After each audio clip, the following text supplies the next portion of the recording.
Assalamualaikum warahmatullahi wabarakatuh. Kami dari kelompok 8 kelas 2025E akan mempresentasikan terkait dengan Annual Report PT Indofood Sukses Makmur Tbk pada tahun 2024 dalam mata kuliah Manajemen Strategik dan Kepemimpinan. Sebelumnya perkenalkan, saya Vina Deni Pradista dengan 2508069405 dan rekan saya Febriansyah Maulana Rizky dengan 230806944345, Aswintia Indah Dwi Ningrum dengan 250806940115, Fitria Nur Aini dengan 2508069402, serta Adelia Azara Gofur dengan 2508069440. Saya akan menjelaskan tentang latar belakang teori PT Indofood Sukses Makmur. Dalam era globalisasi, berbagai bisnis dan perkembangan teknologi yang pesat menuntut perusahaan untuk mampu mengelola sumber daya serta aktivitas bisnis secara efektif dan efisien. Oleh karena itu, manajemen strategi jadi penting dalam menghadapi perubahan lingkungan bisnis melalui perencanaan, pelaksanaan, dan evaluasi strategi. Perusahaan dapat mempertahankan keunggulan dan kompetitif sekaligus berdasarkan hal tersebut. Penelitian ini fokus pada analisis strategi dan berkelanjutan pada PT Indofood Sukses Makmur. Salah satu perusahaan besar di industri makanan dan minuman yang memiliki sistem bisnis terintegrasi dan jaringan distribusi yang luas. Nah, keberlanjutan bisnis adalah kemampuan perusahaan mempertahankan kinerja jangka panjang dengan menyeimbangkan aspek ekonomi, sosial, dan lingkungan, di mana kita menggunakan triple bottom line, yaitu profit atau keuntungan berkelanjutan untuk kelangsungan usaha. Yang kedua ada people, di mana tanggung jawab sosial terhadap karyawan, konsumen, dan masyarakat. Dan yang terakhir ada planet, yaitu pengelolaan lingkungan secara berkelanjutan. Dan faktor-faktor yang mempengaruhi keberlanjutan strategi yaitu kinerja keuangan yang stabil, keunggulan yang kompetitif, tata kelola perusahaan yang baik, komitmen ESG, dan kemampuan beradaptasi terhadap perubahan eksternal. Dan penelitian yang terkait yaitu integrasi strategi bisnis dengan konsep TBL dan ESG terbukti meningkatkan reputasi perusahaan, kinerja, serta ketahanan bisnis jangka panjang. Nah, pada slide ini saya akan menjelaskan mengenai teori manajemen strategik yang diterapkan dalam PT Indofood Sukses Makmur Tbk berdasarkan laporan tahunan 2024. Yang pertama, konsep manajemen strategik. Manajemen strategik merupakan suatu proses terpadu yang digunakan perusahaan untuk menentukan arah dan tujuan jangka panjangnya. Proses ini tidak hanya mencakup perumusan strategi, tetapi juga pelaksanaan kegiatan operasional serta evaluasi terhadap kinerja perusahaan secara berkelanjutan. Dengan adanya manajemen strategi, perusahaan dapat menjaga pertumbuhan bisnis sekaligus mempertahankan keberlanjutan usaha di tengah perubahan lingkungan ekonomi. Yang kedua, visi dan misi sebagai dasar strategi perusahaan. PT Indofood Sukses Makmur Tbk memiliki visi yaitu Total Food Solution Company. Visi ini menjadi pedoman utama dalam menjalankan seluruh kegiatan bisnis perusahaan. Visi tersebut kemudian dijabarkan ke dalam misi yang berfokus pada penyediaan solusi pangan yang berkelanjutan, pengembangan kualitas sumber daya manusia, serta peningkatan inovasi teknologi. Yang ketiga ada perencanaan strategi perusahaan. Dalam menyusun strategi, perusahaan menetapkan beberapa prioritas bisnis penting seperti penguatan rantai pasok yang terintegrasi, peningkatan efisiensi operasional, pengembangan inovasi produk, serta memperluas pasar baik di dalam negeri maupun di pasar internasional. Perencanaan strategi ini juga mempertimbangkan berbagai faktor eksternal seperti kondisi ekonomi global, perubahan harga komoditas, dan juga preferensi konsumen.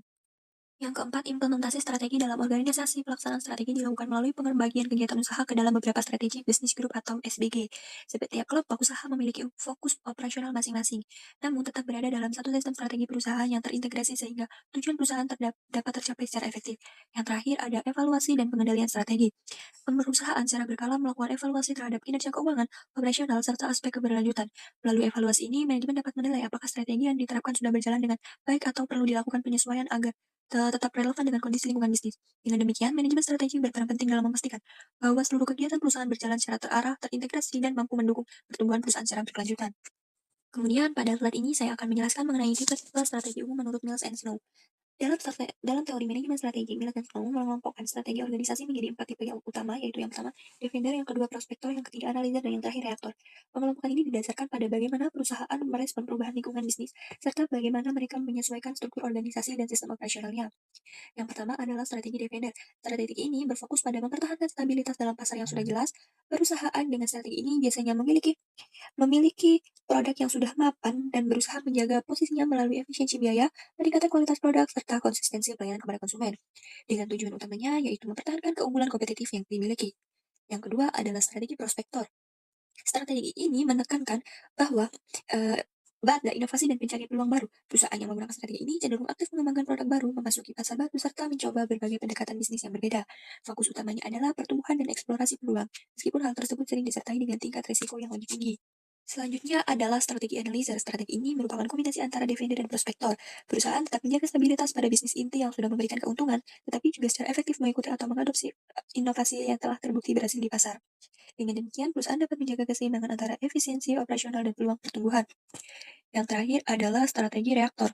Strategi ini menggambarkan perusahaan yang tidak memiliki arah strategi yang jelas. Perusahaan biasanya hanya merespon perubahan lingkungan secara spontan tanpa perencanaan strategi yang matang. Akibatnya, kinerja perusahaan sering tidak stabil dan kurangnya terarah. Dalam praktiknya, perusahaan modern tidak selalu hanya menggunakan satu jenis strategi saja. Banyak perusahaan menggabungkan beberapa pendekatan strategi sekaligus untuk menyesuaikan dengan dinamika pasar, perkembangan teknologi, serta tuntunan persaingan global. Dengan kombinasi strategi yang tepat, perusahaan dapat mempertahankan daya saing sekaligus menciptakan pertumbuhan yang berkelanjutan. Memasuki materi selanjutnya, yaitu terkait dengan profil perusahaan, di mana PT Indofood Sukses Makmur Tbk merupakan perusahaan industri makanan dan minuman yang berdiri sejak tahun 1990 dan menerapkan konsep Total Food Solution, yaitu sistem bisnis terpadu dari pengadaan bahan baku hingga distribusi produk, di mana PT Indofood ini memiliki jaringan distribusi yang luas dan terintegrasi di seluruh Indonesia serta menjangkau pasar internasional, sehingga Indofood ini mampu memastikan akan ketersediaan produk secara merata. Nah, pada PT Indofood ini memiliki kegiatan usaha yang terbagi dalam 4 kelompok strategis, yaitu yang pertama, produk bermerek konsumen, di mana produk ini memproduksi mie instan, produk susu, makanan ringan, bumbu, nutrisi, dan minuman. Lalu pada kelompok yang kedua, yaitu Bogasari, di mana Bogasari mengolah gandum menjadi tepung terigu dan pasta. Dan pada kelompok yang ketiga, yaitu agribisnis, di mana kelompok ini mengelola perkebunan kelapa sawit serta produk turunannya. Dan pada kelompok yang keempat, yaitu kelompok distribusi, di mana distribusi ini menyalurkan produk secara efektif ke berbagai daerah. Selain itu, PT Indofood memiliki strategi pengembangan bisnis dengan cara meningkatkan efisiensi produk melalui pemanfaatan teknologi modern, inovasi produk, serta perluasan pangsa pasar baik dalam negeri maupun luar negeri. Dan juga, PT Indofood menerapkan prinsip ESG atau Environmental, Social, and Governance dengan memperhatikan aspek lingkungan, aspek sosial, dan tata kelola perusahaan guna mendukung pertumbuhan bisnis yang berkelanjutan. Strategi yang digunakan oleh PT Indofood Sukses Makmur Tbk yakni strategi analiza. Mengapa? Karena perusahaan ini mempertahankan bisnis inti yang kuat dan stabil seperti produk makanan pokok dan mie instan. Kemudian perusahaan ini juga tetap melakukan efisiensi produksi dan integrasi vertikal untuk menjaga keunggulan di pasar dan secara bersamaan mengembangkan produk baru dan memperluas pasar untuk mengikuti peluang pertumbuhan. Selanjutnya terkait dengan analisis keberlanjutan strategi, di mana keberlanjutan strategi PT Indofood didasarkan pada konsep triple bottom line, yaitu keseimbangan antara aspek ekonomi, aspek sosial, dan aspek lingkungan. Nah, pada ketiga aspek ini menjadi dasar dalam menjaga keberlangsungan bisnis perusahaan dalam jangka panjang. Yang pertama, terhadap aspek ekonomi. PT Indofood menunjukkan kinerja ekonomi yang stabil melalui pertumbuhan pendapatan dan profitabilitas, di mana dalam model bisnis ini terintegrasi dari hulu hingga hilir yang membantu mengendalikan biaya dan menjaga kualitas bahan baku. Dan dalam aspek ekonomi, terhadap diversifikasi produk dan unit usaha untuk memperkuat ketahanan finansial perusahaan terhadap risiko pasar. Lalu yang kedua, terhadap aspek sosial, di mana perusahaan meningkatkan kesejahteraan karyawan melalui pelatihan, pengembangan kompetensi, dan perencanaan karir, serta menjalankan berbagai program CSR di bidang pendidikan, kesehatan, dan pemberdayaan masyarakat. Nah, upaya ini membantu untuk perusahaan berhubungan baik dengan masyarakat sekitar. Lalu pada aspek yang ketiga, yaitu aspek lingkungan, di mana PT Indofood menerapkan praktik produksi ramah lingkungan dan pengelolaan sumber daya secara berkelanjutan, serta melakukan efisiensi energi, pengelolaan limbah, dan pengurangan emisi dalam proses produksi. Dan juga di sektor agribisnis, perusahaan ini mendorong praktik perkebunan yang berkelanjutan. Nah, dalam analisis keberlanjutan strategi, terdapat 4 faktor pendukung, yaitu yang pertama, model bisnis yang terintegrasi. Yang kedua, terdapat diversifikasi produk dan pasar. Yang ketiga, terdapat jaringan distribusi yang luas terhadap perusahaan. Dan yang ketiga, terdapat kekuatan merek dan komitmen ESG. Dan terdapat juga faktor penghambat, yaitu yang pertama, adanya fluktuasi harga bahan baku, lalu yang kedua, terdapat perubahan regulasi, dan yang ketiga, terdapat persaingan industri, serta yang keempat, adanya perubahan preferensi konsumen. Daya tahan terhadap perubahan pasar dan lingkungan. PT Indofood Sukses Makmur Tbk memiliki daya tahan yang kuat terhadap perubahan pasar, didukung oleh diversifikasi bisnis, efisiensi operasional, dan inovasi produk. Perusahaan ini mampu menyesuaikan diri dengan perubahan pola konsumsi masyarakat. Aspek keberlanjutan dan kepatuhan regulasi juga menjadi bagian dari strategi perusahaan. Kesimpulan dari presentasi yang kami sampaikan adalah PT Indofood Sukses Makmur Tbk menerapkan strategi analiza, yaitu mempertahankan bisnis inti yang stabil seperti mie instan, tepung terigu, agribisnis, dan distribusi, sambil melakukan inovasi produk dan ekspansi pasar secara terukur. Strategi ini membantu perusahaan menjaga stabilitas pendapatan sekaligus tetap merespon peluang pertumbuhan di pasar. Dari sisi keberlanjutan, Indofood merupakan perusahaan yang menerapkan konsep triple bottom line yang mencakup aspek ekonomi, sosial, dan lingkungan. Penerapan strategi yang adaptif dan berkelanjutan menjadi faktor penting bagi perusahaan untuk mempertahankan daya saing dan menghadapi dinamika bisnis yang telah berubah. Pada bagian ini, kami memberikan beberapa rekomendasi strategi yang dapat dilakukan oleh PT Indofood Sukses Makmur Tbk agar kinerja perusahaan dapat semakin meningkat dan mampu menghadapi persaingan industri yang semakin ketat. Yang pertama, penguatan integrasi dan efisiensi operasional. Rekomendasi pertama adalah memperkuat integrasi serta meningkatkan efisiensi operasional perusahaan. Hal ini dapat dilakukan dengan memaksimalkan integrasi bisnis dari hulu hingga hilir, serta memanfaatkan teknologi digital dalam pengelolaan rantai pasok. Dengan sistem yang berbasis data, perusahaan dapat merencanakan produksi dan distribusi secara lebih akurat sehingga biaya operasional dapat ditekan, terutama ketika terjadi fluktuasi harga bahan baku maupun nilai tukar. Yang kedua, inovasi produk dan ekspansi pasar. Rekomendasi kedua adalah melakukan inovasi produk sekaligus memperluas pasar. Perusahaan perlu terus mengembangkan produk yang sesuai dengan tren dan kebutuhan konsumen. Misalnya produk yang lebih sehat atau memiliki nilai gizi yang lebih baik. Selain itu, strategi pemasaran yang lebih terarah dan berbasis analisis perilaku konsumen juga penting untuk meningkatkan loyalitas pelanggan serta memperluas bangsa pasar baik di dalam maupun luar negeri. Yang ketiga, penguatan strategi keberlanjutan atau sustainability. Rekomendasi ketiga ini adalah memperkuat strategi keberlanjutan atau sustainability. Integrasi prinsip keberlanjutan dalam strategi perusahaan menjadi langkah penting untuk menciptakan kinerja jangka panjang.